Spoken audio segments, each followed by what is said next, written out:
Hello, my name is Taya, and welcome to the Inequality Watch on the Real News Network. Now, as you may or may not know, myself and my reporting partner, Janis, normally host a police accountability report, but we also focus our investigative reporting skills on another topic we think is just as important, the explosion of economic inequality in the U.S. It's an issue that affects almost everything we do. It's why our healthcare system pushes so many into bankruptcy. It's why working people have been working longer and harder, yet their real wages have barely risen over the past 40 years. And it's why discussions about problems like climate change are submerged, no pun intended, in a tsunami of misinformation. It is, in a sense, the issue that none of us can afford to ignore.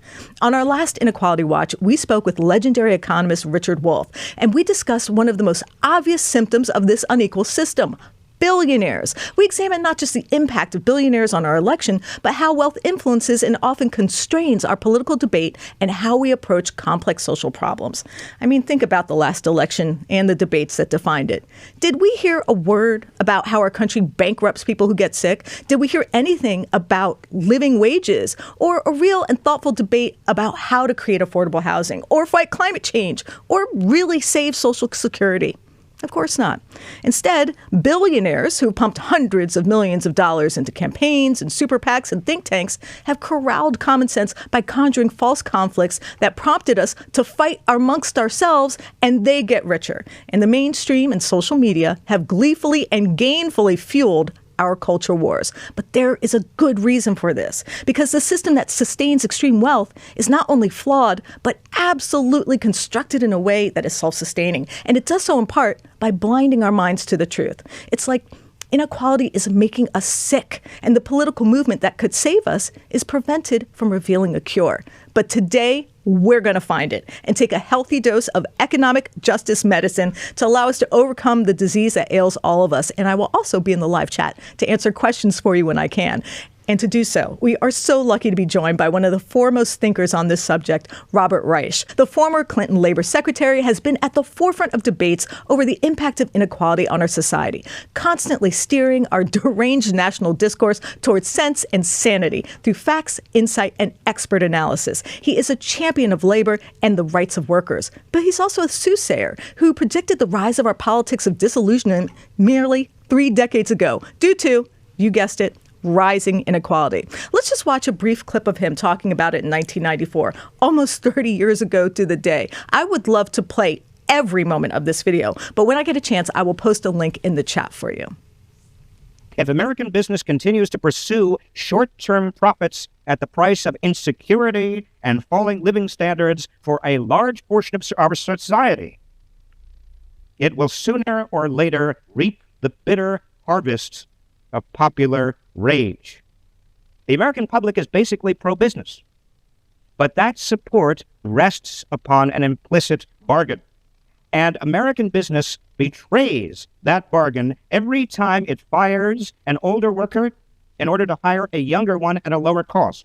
Every time it provides gold-plated health insurance to top executives, but it cuts health insurance or denies health insurance to its regular workers. Every time it labels an employee who had been a full-time employee an independent contractor for the purpose of getting that employee off the payroll and lowering various benefits. Every time it discards its workers rather than investing in their future capacity to produce, and produce more, and produce better, and produce smarter, particularly when profits are booming. What America must do, fundamentally, is empower every man and woman to earn their way into the new middle class.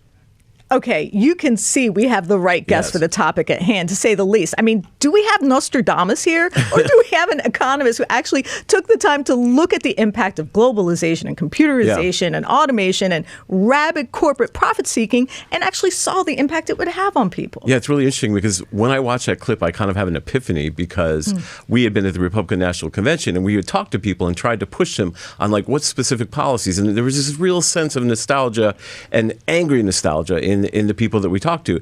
And I think now when I'm watching the clip, I get the sense that what they were nostalgic about was a time period when the this country actually cared about the middle class and working class. I think they were really like, they would be angry about immigration or something, but it seemed to me all kind of focused on this idea we need to go back. But go back to what? Go back to when there were people who were leading this country who actually cared about how policies affected working class people. And I think that's what this clip sort of foretells, that this devices would come forward and just basically define the future, which is what we saw at the Republican National Convention. Stephen, I think that's an excellent way to categorize some of the grievance that we saw, as well as it was nostalgia as well. Policy. Yeah. And it was nostalgic as well. That's a really excellent point. But a twisted form of nostalgia, too, that doesn't see the future and really doesn't see any possibilities. And that's what Professor was talking about there. Yeah.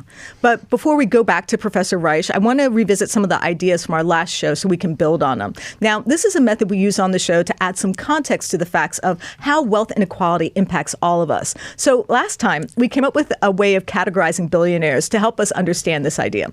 We wanted to discuss the relationship between how extreme wealth is acquired and how that process infiltrates our political discourse, shapes public policy, and influences how we vote. So I want to take a minute to review these ideas so that we can explore their mechanics. And I want to examine the operating system of our inequality economics. So, Stephen, we came up with three types of billionaires that we argued had an outsized impact on our political discourse. Can you review them for us quickly and tell us why they're important? Well, we came up with carbon billionaires, who are billionaires that make money off fossil fuels. We had conflict billionaires, who are billionaires that make money off creating social media and a media ecosystem that thrives off of discord and strife and anger.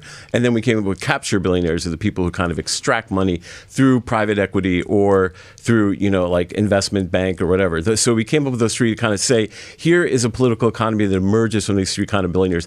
And especially today, we're going to focus on the conflict billionaires because of the way their sort of ecosystem has created this public square that is all about conflict and not about solving problems. So those are the three, just quickly, overview of how they work.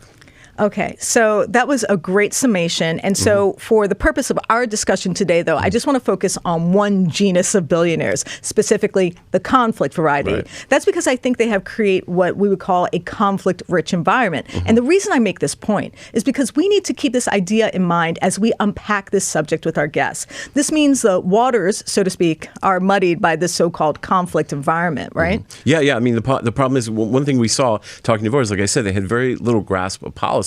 And I think that's because we're all immersed in a conflict, what you said, like a conflict-defined ecosystem of information that makes it impossible to really discuss complex policy. You're just basically there to dunk on people and to go and really a lot of the voters seem really misinformed in many ways about their own self-interest. So we're kind of trying to create a way of analyzing that and sort of looking at it through the lens of conflict economics and by extension, conflict media. I'd just like to add that this very immersive information complex that we're confronted with daily uses a very specific conveyor to decide what we see and read. So what rises to the top of the algorithmic ladder gets there because it generates the most antipathy and the most animosity. I mean, social media companies have literally helped fuel ethnic conflict and civil wars. And that's where the conflict billionaires pave the way for extreme wealth without accountability. Yeah. You can't fight the power, so to speak, if we're fighting each other. So we need to remember that as we try to evolve our thinking about this topic of economics, because that system can simply bury the information, bury the discussion, and bury the analysis that seeks to hold it accountable. And that brings me again to our guest, former Labor Secretary and labor rights champion, Robert Reich. Let me give, or at least try to give, a brief introduction. His latest book is The System: Who Rigged It and How to Fix It. He served as the Secretary of Labor in the Clinton administration, for which Time magazine named him one of the 10 most effective cabinet secretaries of the 20th century. And of course, he has a Substack, Robert Reich, a YouTube channel named after him, and he is the co-founder of Inequality Media, a nonpartisan digital media company whose mission is to inform and engage the public about inequality and the imbalance of power in our society. And if any of you watching want to learn more about the economics of inequality, please follow Professor Reich and his colleagues at Inequality Media. Professor Reich, welcome to the Inequality Watch, and thank you so much for joining us. Well, thank you, Taya. Thank you for inviting me. And Stephen, it's very, very good to talk with you as well. So first, if you don't mind, it would be great if you could give us some sense of the historical perspective on the magnitude of inequality at this moment in our history, and maybe even more importantly, What did you see 30 years ago that told you this extreme inequality was on its way? What did you see that no one else could? Or was it that other people saw it but refused to admit the truth? I mean, how did you know? Well, I don't want to take credit for knowing what other people did not know. I think that Washington, D.C., has a tendency to exaggerate things that are politically powerful and sell politically, like conflict, but submerge, as you suggested, Taya, a few minutes ago, submerge some of the real important structural issues that we ought to be talking about. And as Secretary of Labor, it seemed to me very important to talk about those structural issues. I took some heat for it, but I think it was worth it. You mentioned before that the conflict industry, particularly with regard to social media, tries to sell various time and goods and services on the basis of conflict. And that's absolutely right. But there's something else going on here as well, and that is that the more we are angry with each other, working class people, middle class people in America, the less we look up and see where all the wealth and power in our society has actually gone.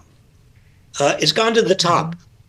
And it's gone to the top in a fairly short amount of time. I mean, it starts in the late 70s, early 1980s, the Reagan administration, and the deregulation of Wall Street, globalization through trade, the ability of companies to put the squeeze and really corrupt and overwhelm their labor unions, and finally, the ability of companies to monopolize their markets, all contributed to this extraordinary rise in inequality, which can only be compared, I think, to what happened in the late 19th century, early 20th century. It was called then the first Gilded Age, or it was called the Gilded Age. It really is the first Gilded Age, because what we're seeing right now is comparable.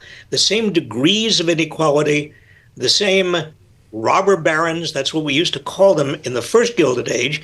There are robber barons. There are people who are abusing their wealth and using it to essentially corrupt our democracy. Wow, Professor, so is it okay if we refer to this as the second Gilded Age from now on? That would be helpful. Yeah. There's this idea, this notion that politics are horribly or irreparably divided. But how much of that divide is a result of the economic inequality and the forces of inequality you talked about? I mean, is it really a divide, or is it really just that this sometimes unexpressed notion of inequality is driving us to loathe each other in some way? Well, I think, you have a huge number of people in this country, Stephen, who, although they've worked harder than ever, they're playing by the rules, they are not getting ahead. Now, the American dream used to be that if you did play by the rules and you worked hard, you would do better and better economically over your lifetime, and your children would do better than you. And that was what happened in the first 3 or 4 decades after the Second World War. We created the largest middle class the world had ever seen, larger than America had ever seen. And people did better and better and better, and their children did better than they did. But that all came apart. It came apart in part because of corruption, because the rules of the game changed, because you had a fundamental shift in the structure of the economy brought about by a few extremely wealthy people and extremely big corporations. And we can get into the details of what happened, but I think the important point for this discussion is that the Republicans effectively used this anger and frustration and disillusionment to go after cultural elites. The Democrats did not use this anger, frustration, and disillusionment to go after the real culprits, which were the economic elites. Agreed about Wow. that. Yeah, That's a powerful I mean, analysis. it really is interesting how the anger has been misdirected quite efficiently by Republicans. They've been very, very effective at that, at, scapegoating, as I think you've talked about before. Yeah, and the Democrats have unfortunately missed the No, boat the Democrats there. have been the recipients of it because they seem like institutionalists and elitists at this point. And it just kind of does what the professor's talking about. All the anger just sort of rises and makes them kind of incapable of articulating a vision of a fair future for people. And it is ironic that they're considered the elitists, but at the same time, you see them with the great celebrities. But then, of course, the Republican Party, you have a cabinet full of billionaires. Yeah. So how's that not elitist? But, I actually wanted to address something, and I have this clip I wanted to share with you, because there had been criticism of a policy that had occurred under the Clinton administration, which is NAFTA, with regard to alienating the working class and costing jobs for blue-collar workers. So I just want to play your critique from your Coffee Klatch podcast and just have us all take a listen to it. I was very proud to be part of the Clinton administration. I was a cabinet member of the Clinton administration, but that was an administration that embraced NAFTA and Chinese accession to the World Trade Organization and deregulated Wall Street, got rid of the basic 1930s acts that would have separated and did separate investment from commercial banking, said to Wall Street, go ahead, do whatever you want, and put antitrust and monopolization on the back burner and said, big companies, you want to merge? Go ahead. I mean, and did not actually move toward labor law change and reform. Now, Professor Reich, we can't go back in time and undo NAFTA, but what can be done going forward? Is there any way we can fix the damage that occurred in a meaningful way, or is there just no way to put the genie back in the bottle? Well, we can put the genie back in the bottle. In fact, I think the Trump administration, ironically, is talking about very, very large tariffs on Mexico and on Canada. Now, I'm not suggesting this is a good thing. But it certainly sort of goes back to the years before NAFTA. I think the real issue here is developing a set of policies, and I do not expect the Trump administration, filled with billionaires and planning to give them even more of a tax break, will do this. But the real issue is how to equip every American, even those without college degrees, with what they need to do well in this new economy. I don't think we need to take globalization for granted. I don't think we need to take for granted that Wall Street is going to become the center of the economy. I think that's been an extraordinarily bad thing for most workers. We should not take for granted that big companies are going to be as profitable as they are or as big as they are. They should be broken up. We can change the structure of the economy to make it an economy that works for everybody instead of working for just a handful of people at the top. Yeah. I mean, to your point there, which is kind of interesting, and my next question is, first of all, I'd like to know what you think about things like the Inflation Reduction Act and the Infrastructure Act in terms of addressing those issues, but also kind of explain why the voters we talk to seem so unaware of these policies. They're massive industrial policies, which I would think would be good for working people, but the people we spoke to just aren't aware of them. So for the first question is that a good way to address what you're talking about, having these industrial kind of policies? And secondly, why doesn't it permeate the political discussion, and why are voters unaware of these things that could be beneficial to them?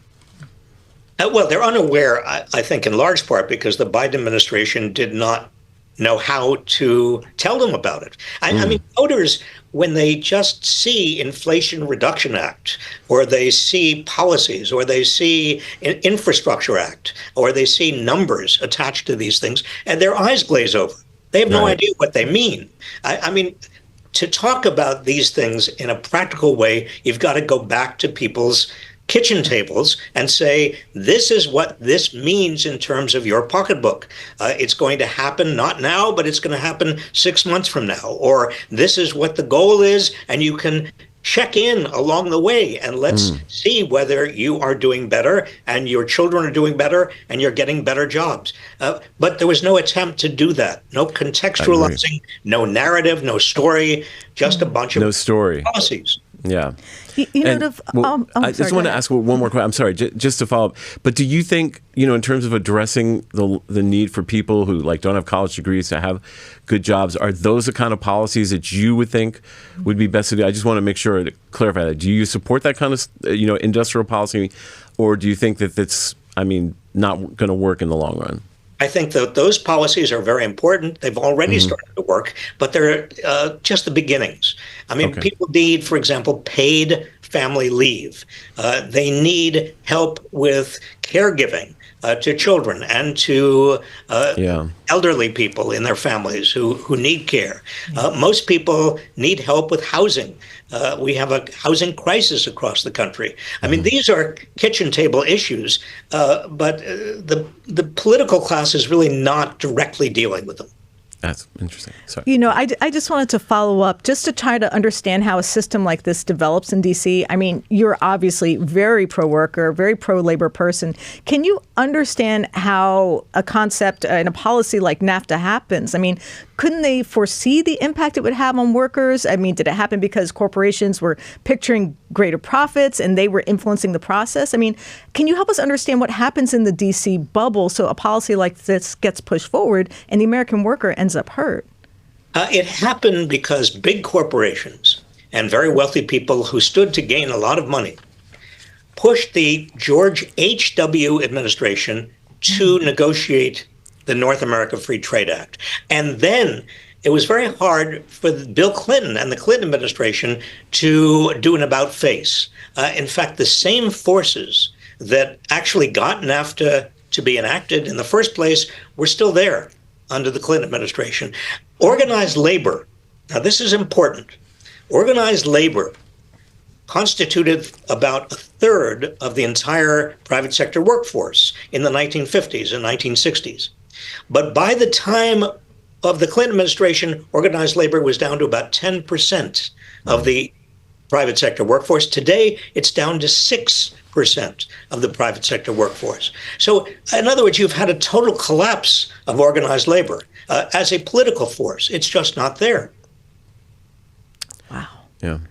Stephen, we covered the Republican National Convention. Right. I think you wanted to ask him about some of the grievances that we saw. Well, we asked about that. I do want to ask you something, just and kind of delve into the personal with you, because we watched your documentary, Saving Capitalism, which was excellent. And the thing that struck me after going through all your stuff is the consistency in your care for working people, your support of working people, and the idea that government should be effective in some ways, which is kind of shouldn't seem revolutionary, but it kind of is. But I was just wondering, I was wanting to know sort of your earlier story. How did you come to this philosophy that seemed to guide you through your life? Was it a book you read at one point, or experiences when you were younger? I kind of felt like it left me wanting to know more about you in terms of how you arrived at this worldview that has been consistent. Well, it's interesting to me that you would ask the question because this worldview is so basic to me and to everything I experienced, particularly as a young person. The civil rights movement convinced me that government could play a very important part in giving people opportunities and overcoming oppression and bigotry. The anti-war movement, the anti-Vietnam War movement, of which I was a part, convinced me that if people came together and expressed themselves and mobilized and organized, they could change the course of government policy and bring about better consequences. I was weaned on the notion, my parents and grandparents, that under Franklin D. Roosevelt, government really did save the country, that saved the economy, saved the working class, saved the middle class. So it didn't strike me as very unusual. What strikes me as unusual is the idea that government is somehow the enemy. It wasn't until Ronald Reagan was president when he said, government is the problem. Yes. Not the problem. I mean, the problem really is the corruption of government by big economic interests that have changed the rules to make sure that they do better and better and better, and everybody else is essentially stepped on. You know, you mentioned something in 1994, and that video just, I really want everyone to watch that because it was so prescient. You mentioned something that few people saw. Not only the trajectory that would create a two-tiered system, but that people would begin looking for scapegoats. And it seems that your prediction was accurate, especially in light of the heated conversation around immigration, where the loss of American jobs and benefits is blamed on immigrants. Let's just take a listen to a piece of that clip, and then I'll ask you a question so you can respond. Middle-class families have not been able to regain their footing. They push these coping mechanisms about as far as they can go, and they still feel that they are losing the American dream. My friends, we are on the way to becoming a two-tiered society, composed of a few winners and a larger group of Americans left behind, whose anger and whose disillusionment is easily manipulated. Once unbottled, mass resentment can poison the very fabric of society, the moral integrity of a society, replacing ambition with envy, replacing tolerance with hate. Today, the targets of that rage are immigrants and welfare mothers and government officials and gays and an ill-defined counterculture. But as the middle class continues to erode, who will be the targets tomorrow? It makes me think of that saying, what's past is prologue. I mean, it's just so prophetic. And they seem to predict perfectly these recent culture wars that have been inflamed by social media companies that profit from the outrage. And I do think it can be argued that there are some problems at our border with how immigrants are processed in our country. But to see that foreign-born people who are producing food or working in fields or working in food processing plants or working in our dairies are harming us, it seems like a rhetoric designed to avoid looking at the real culprits of our economic distress. So I would like to know what you would say to people who are being inundated with this divisive and arguably inaccurate rhetoric to explain why the scapegoating is occurring and who it really benefits. Well, the scapegoating benefits the people who really are behind the corruption of our American politics, the big corporations, the very wealthy, and Wall Street. Now, it benefits them because they're off the hook. They are not seen by anybody as the real culprits because the Democratic Party is not focusing on them. The Democratic Party doesn't want to bite the hands that feed them. The Republican Party is basically their handmaidens. And so who is it out there who people understand to be the causes of stagnant wages, insecure jobs, and lack of health care, lack of, everything that we've talked about that people need? Mm-hmm. I think it really comes down to a very simple proposition, and that is that people understand that there's a problem. There's a huge problem, that the economy is really not working, but they want to know why.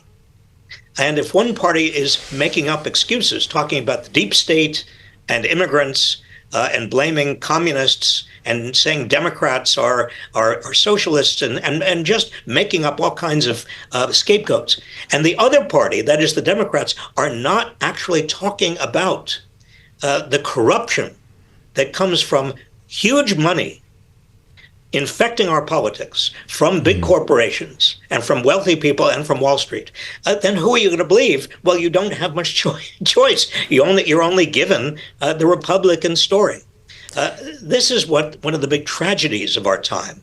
The Democratic Party has not just turned its back on the working class. The Democratic Party has actually stopped telling the accurate story about why the working class and the middle class are in such trouble today.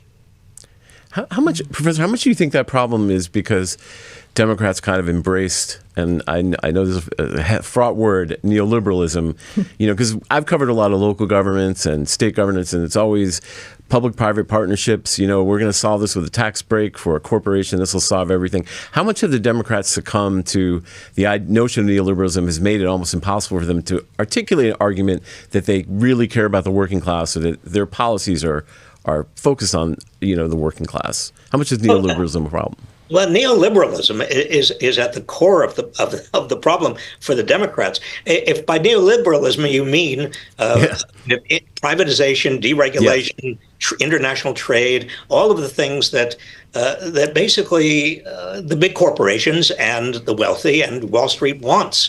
But the underlying problem has to do with money. Once the Supreme Court began opening the floodgates to big money in politics, and I'm talking about really before the cases that we all know about. I mean, it really starts with Buckley versus Vallejo in the 1970s, early 1970s.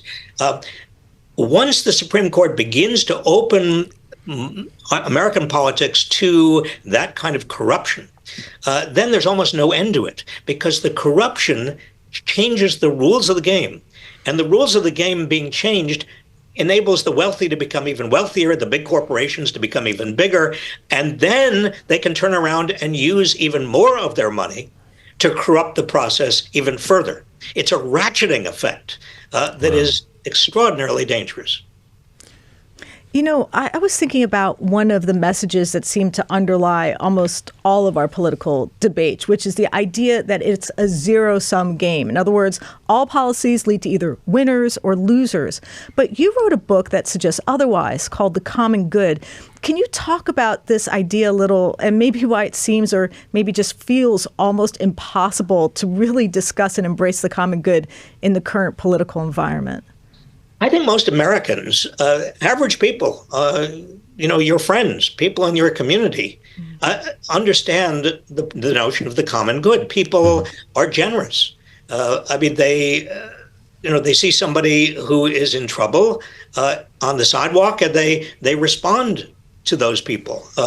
They see somebody who is in a car crash, and they immediately call the police, and they respond. This is not rocket science. This is not a perversion of the public norms. No, the common good is a live, everyday reality. The people who are the first responders, the people who are nurses and nurses' aides and social workers and teachers, they all understand the common good.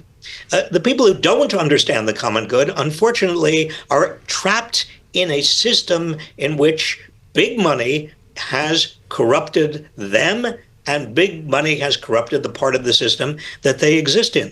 So that brings up a really interesting point, because there's this internal debate in the Democratic Party about they went too left or they need to go more left or center.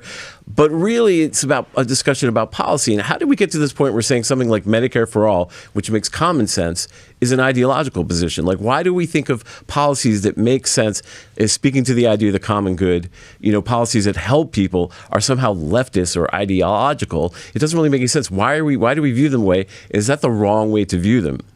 It's completely the wrong way to view them. I don't even know what left and right means anymore, because people who are associated with the left do talk the language of the common good. People who are associated with the right talk the language that is most conducive to the rich getting richer, to big corporations and Wall Street and very wealthy people doing even better.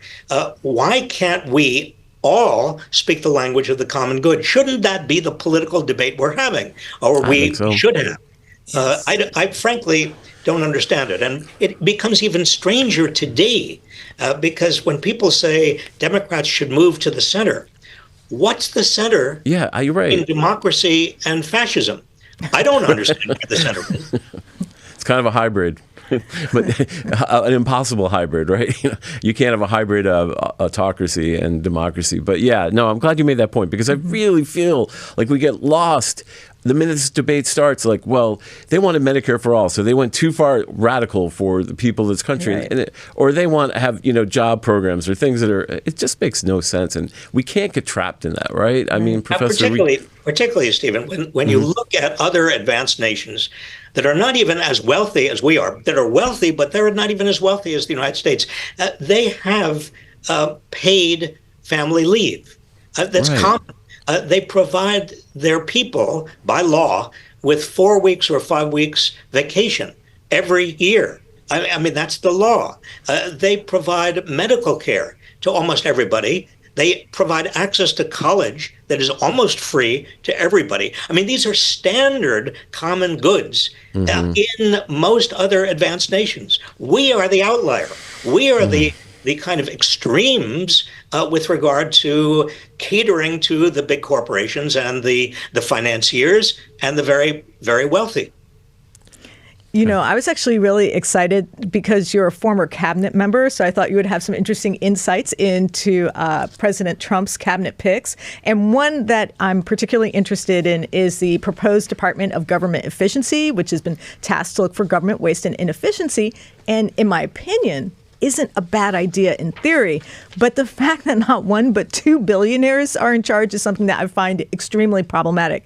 I mean, they're great at accruing capital, but treating something that's a public good as a for-profit enterprise, from what I've seen in my own city, Baltimore, doesn't necessarily benefit the public. So I was just wondering, is there any way that a Department of Government Efficiency could be useful, and what would that look like? And do you think this one has any potential? Yeah, the most useful thing that something like this could do would be to look at what are called tax expenditures. Now, when I say that word, people's eyes glaze over, but I'm going to say it again. Tax expenditures. These are things like the mortgage interest deduction, or all of the benefits that corporations get from rapid appreciation, depreciation, or all of the other specific tax breaks and loopholes for Wall Street in the tax code. If you go after them, I mean, look at the carried interest tax loophole. Right. That goes really to hedge fund managers and to private equity managers. There is literally no reason for that loophole. That's inefficient. It means that everybody else has to pay more in taxes. Let's get rid of it. And look at the mortgage interest deduction. I mean, I can understand for low-income or middle-income homeowners, but why should homeowners who are earning over $500,000 a year and are living in mansions, why should they get a mortgage interest deduction? Get rid of it. And we could go through all of the special loopholes and tax breaks that have been put into the tax code because big corporations and wealthy people have the clout to get them. Yes. Start there. Elon, are you hearing me? There. Wait, I just want to assure you, we did a documentary called Tax Broke, which we did for 5 years, followed tax breaks given to corporate developers. Yeah, so and if you want to talk about people's eyes glazing over, talk to them about tax increment financing. For corporate entities, you just call us up, because we can talk about it for hours. And I agree, it's like this invisible economy or invisible landscape that just gives so many benefits to people who don't need it. It's huge. Stephen, here's another thing that Elon and Vivek Ramaswamy ought to be focusing on. All of the government contractors. Government contracting and the spending we do as taxpayers for government contractors is so much greater than the direct government spending on government employees. Go after the contractors, like SpaceX, for example. I don't know if that's going to happen, though. Wow. That would be interesting, yes, to see if he turns on himself. I would be. Maybe Vivek will do it. And to this idea, because you're bringing up, I mean, God, I can't tell you how much corporate tax breaks infuriate me, but that conversation never seems to make it to the surface because of the media ecosystem we're in. What can we do to kind of? There are people like you who are doing this, but how do we get above and beyond? And so the discussion is about things that you point out that really matter, like tax breaks. And how do we get beyond the system we're in right now of a media that seems to just only provide us with conflict? I mean, you know better than I do. One of the great frustrations of my life, at least, is that the media, the mainstream media, and Fox News and Newsmax, whether you're talking about the right or even the center, they don't go after what's really important. They don't try to educate the public about what the public needs to know. They just tantalize, or they talk about scandals, but they don't talk about reality. And I don't know how to change that. I mean, there's more money to be made in getting people upset and fearful. Yes. But you talk about some of these tax breaks that are unwarranted. You can make people pretty outraged. Why don't we do that?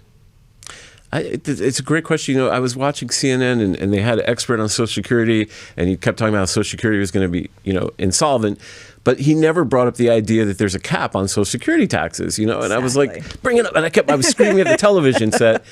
And doesn't that stuff infuriate you? I mean, come on, that if they lift the cap on Social Security, we could be much more solvent, right? I mean, these things should. Most people do not know.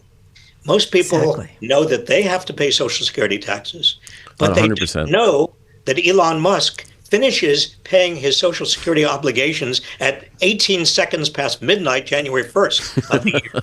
I mean, this is what people need to understand. Yeah.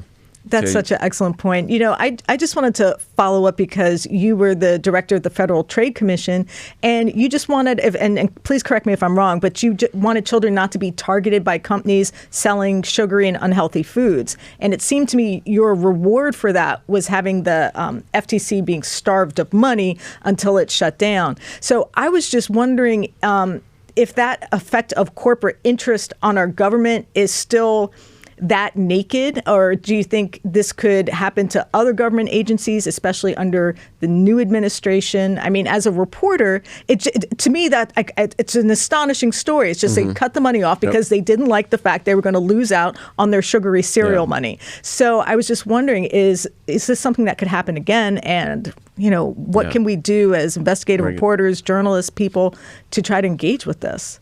Well, it is going to happen again. It's already happening every time. I mean, look at the Consumer Financial Protection Bureau, which is really helping and protecting a lot of people. They may not know exactly how they're being protected because it's a little bit complicated, but that's one of the places that Elon Musk and Vivek Ramaswamy, they want to eliminate. Most people don't know that the federal government provides federal aid to education that's mostly goes to poor school districts. So you get rid of the education department and you're hurting poor kids. That's what you're really doing. Most people have no idea. And yet that's going to go on as well.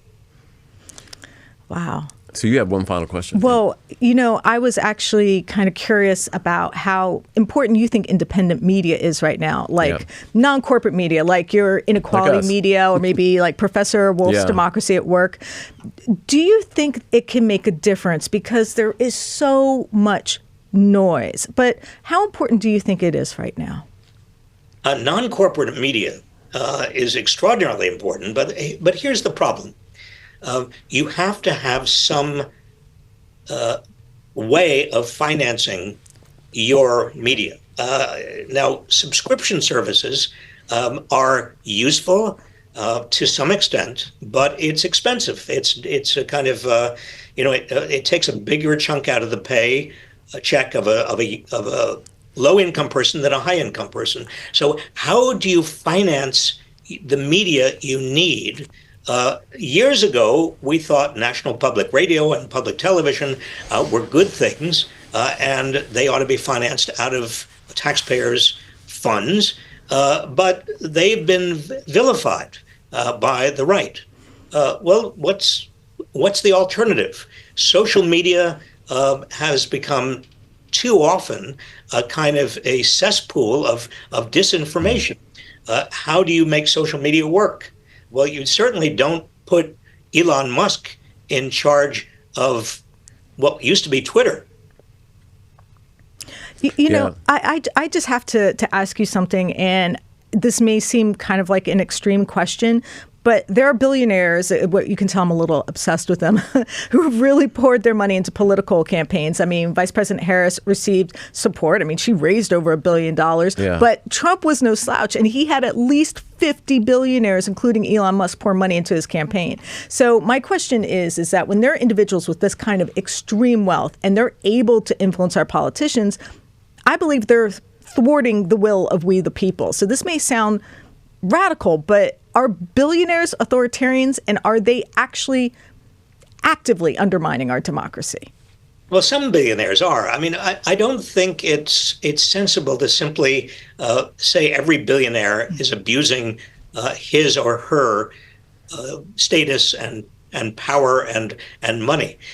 But when they put money, their own billions of dollars, or their own hundreds of thousands of dollars, or hundreds of millions of dollars into a campaign, or into somebody's campaign to prevent somebody from getting into office, or into a campaign that is an issue campaign, that is a corruption of the political system. That kind of abuse, I think, has to be stopped. The Supreme Court has been proven wrong in terms of its series of decisions that said that money is the equivalent of speech and corporations are people. I mean, it's absolutely absurd. Yeah, I mean, and a lot of, but I just wanted to say, I mean, it's interesting because a lot of times when I was watching some of your discussions, especially in the documentary, you were talking about how money equals power. But that's a lot of concentrated power in a billionaire. Isn't that kind of inherently unhealthy to have so much power in like 800 people who can really shape, as Taya said, our system in ways we don't even understand? It is. And if we had a sensible tax system that taxed wealth, we would not have that kind of problem. But we can't get that kind of tax system because the billionaires and people who are almost billionaires have too much power. You see, that's the chicken and egg dilemma we're in right now. And short of a revolution, and I don't know what that means, I don't know how we get out of that chicken and egg dilemma. I know. I mean, a revolution would be interesting. I'd love to cover it.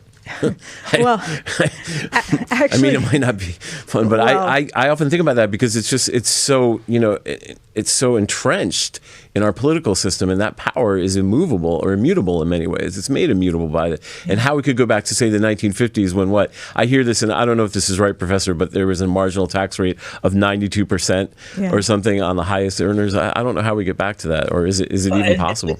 First of all, it was not quite that. Okay. Once you include all of the deductions and tax credits, it was more like 52%. But can you imagine 52% tax rate, federal, on the highest earners, would be impossible to enact today. And that was under the Eisenhower administration. That was a Republican administration. That was not even a Democratic administration. I know.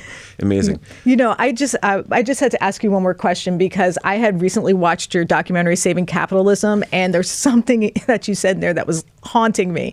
And so this is paraphrasing a little bit, but you essentially said that people, regular, non-wealthy people, have literally 0% impact on public policy. And to me, that is a terrifying statement.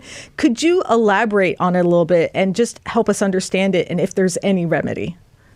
Well, that actual conclusion comes from a study done by two political scientists, a very famous study in which they looked at something in the order of 1,800 random public policy issues before Congress during a limited period of time, even before the Citizens United decision. So this is before we had the degree of corporate money in politics. And their conclusion was that the concerns of average Americans have an insignificant effect on public policy, that corporations and very wealthy people and Wall Street really did determine the public agenda. Now, this was, again, before Citizens United opened the floodgates to big money in politics. I think that we have got to have a constitutional amendment that stops big money in politics, that restores the notion that corporations are not people and money is not speech. Those two notions. And also, we have public financing of elections so that small donors are matched by a public fund. And that gives an incentive to politicians who agree to limits on their own funding to seek public funding instead. That's excellent. Professor Reich, we cannot thank you enough for your time. And I do want you to know that in your honor, I did wear my union steward pin. I'm a communication workers union steward. So I just wanted you to know I wore that in your honor, Professor. Thank you. I appreciate that. And I appreciate the time with both of you. These are big and important issues. They're not going away. My concern is that they're getting worse. Yes. Yeah. Ours as well. Yeah, ours as well. Well, thank you so much. Thank you, Professor. And remember, anytime you want to talk about tax breaks, call me. Tax increment financing, payment in lieu of taxes, we're the ones to call. I want to talk about it all the time, so I'll call you all the time. Okay, great. I look forward to it. Thank you so much. Bye-bye. Thank you. Bye. So first, I just have to thank our guest, Professor Robert Reich. I don't think there is a more distinct or important voice in the struggle against and search for solutions to inequality. His willingness to take the time to share his insight with us is invaluable. And we so deeply appreciate it. I just hope he calls me about tax breaks because I do too. I feel like I'm out in the wilderness. You know, no one wants to talk about tax breaks. They think I'm kind of weird and obsessed. I know. We can only talk to each other about tax increment financing. It'd be nice to talk to someone else about it. I hope he does, keep his promise and give me a call. I actually want to go back, maybe get my CPA or something so I can actually understand the tax code. It seems like that's where all the money hides. Yeah, that's where all the action is. It really is. And who would have thought? Inequality divide we have. Very true. Yeah. So I just want to, do a little closing speech here. So if you don't mind, we're just going to jump right in. Can't wait to hear it. Okay. So now, after diving deep into the two forces shaping and breaking the American economy, one thing is crystal clear. Both wealth inequality and globalization are symptoms of the same disease. That disease is a system designed to prioritize the profits of the few over the well-being of the many. And the stories may differ, whether it's a billionaire dodging taxes or a factory worker losing their job to offshoring. But the results are eerily similar. A hollowed-out middle class, skyrocketing inequality, and a political system that seems incapable or unwilling to fight back. So let's break it down. Globalization in its current form has done more than just shift manufacturing overseas. It's created a race to the bottom where corporations scour the globe for the cheapest labor and the fewest regulations, leaving American workers to pick up the pieces. Wealth taxation, or rather the lack of it, ensures that profits from this exploitation stays concentrated at the top, untouched by the very policies that could help level the playing field. Together, these two forces create the two-tiered economy we've spent this conversation dissecting, a system where the rich live by a different set of rules than everyone else. But here's the kicker. It doesn't have to be this way. The solutions we've discussed, implementing a wealth tax, rewriting trade agreements to prioritize workers over corporations, maybe even investing in green jobs and infrastructure, these aren't just pipe dreams. These are viable, evidence-backed policies that could transfer our economy into one that works for everyone. And the question isn't whether we have the resources or the tools. It's whether we have the political will. And that's where the stakes get even higher. Because as Robert Reich so astutely pointed out, the wealth isn't just money. It's power. The billionaires who dodge taxes and the corporations that exploit globalization aren't just enriching themselves. They're shaping the very policies and systems that allow them to keep doing it. It's a feedback loop that corrodes democracy, leaving the rest of us stuck in a system that feels increasingly rigged. So what do? First, we need to change the narrative. The idea that taxing billionaires or reining in globalization is somehow radical is a lie perpetuated by those who benefit from the status quo. What's radical is allowing an economy where the wealthiest 1% own more than the bottom 90%. What's radical is ignoring the voices of millions of workers while bending over backwards for corporations. And what's truly radical is thinking we can continue down this path without catastrophic consequences. Now, second, we need to build power, not just in Washington, but in our own communities, whether it's organizing unions to demand better wages, supporting candidates who will fight for economic justice, or simply having conversations that challenge the myths of trickle-down economics and free trade. The change starts with us. The billionaires might have the money. But history has shown us time and again that people united around a common cause can be an unstoppable force. So as we close, I want to leave you with this. The fight against the two-tiered economy isn't just about money. It's about dignity. It's about whether we value people not for the profits they generate, but for their inherent worth as human beings. And it's about whether we're willing to demand an economy and a democracy that reflects those values. And the stakes couldn't be higher. But I think the solutions are within reach, and it's up to us to decide whether we'll keep playing by the rigged rules of the game or whether we will rewrite them entirely. Let's make the choice together while we still can.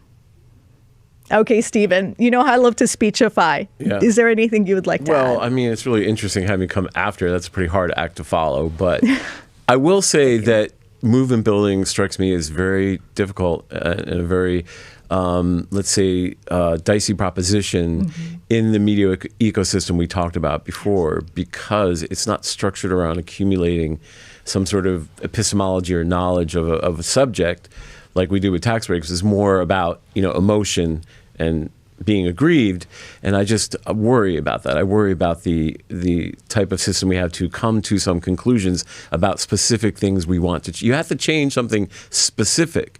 You can't just say we're going to fight for change. It's got to be something like specific. And we spent all these years, for example, trying to change this horribly unequal system about tax breaks for developers, and it's been very hard. And we've been on our own, Yes. and we've even received pushback from people who I think would actually think it was a good idea.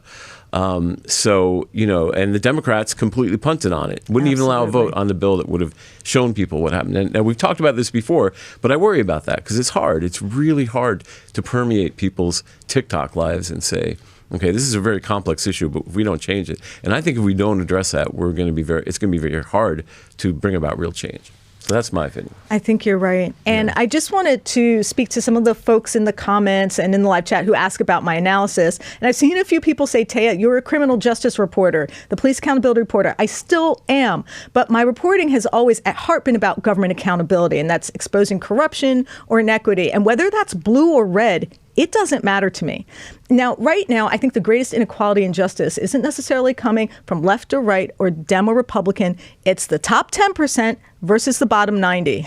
It's like the top 1% is driving the car of our democracy, and the two parties in the back seat, and we're the ones being taken for the ride. Oh, so you're doing Dave Chappelle. So my analysis will always be based on searching for policies that do the most good for the most people. And as far as I can tell, that's not how billionaires think. But as always, I do want to know your thoughts in the comments. I read them, and I answer as many questions as I can. And I really do appreciate your input and insights. I always have more to learn, and that's why I love being a reporter. You get to keep asking questions. Absolutely. And I want to thank you all for being patient, for watching us and joining us. And of course, we have to thank our great studio, David and Cameron and Adam and Jocelyn and Kayla and James, and our editor-in-chief, Max. See you all in the comments section. This is Taya Graham and Stephen Janis reporting for the Real News Network.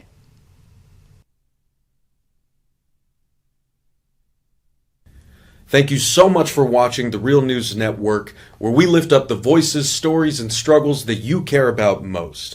And we need your help to keep doing this work. So please tap your screen now, subscribe, and donate to the Real News Network. Solidarity forever.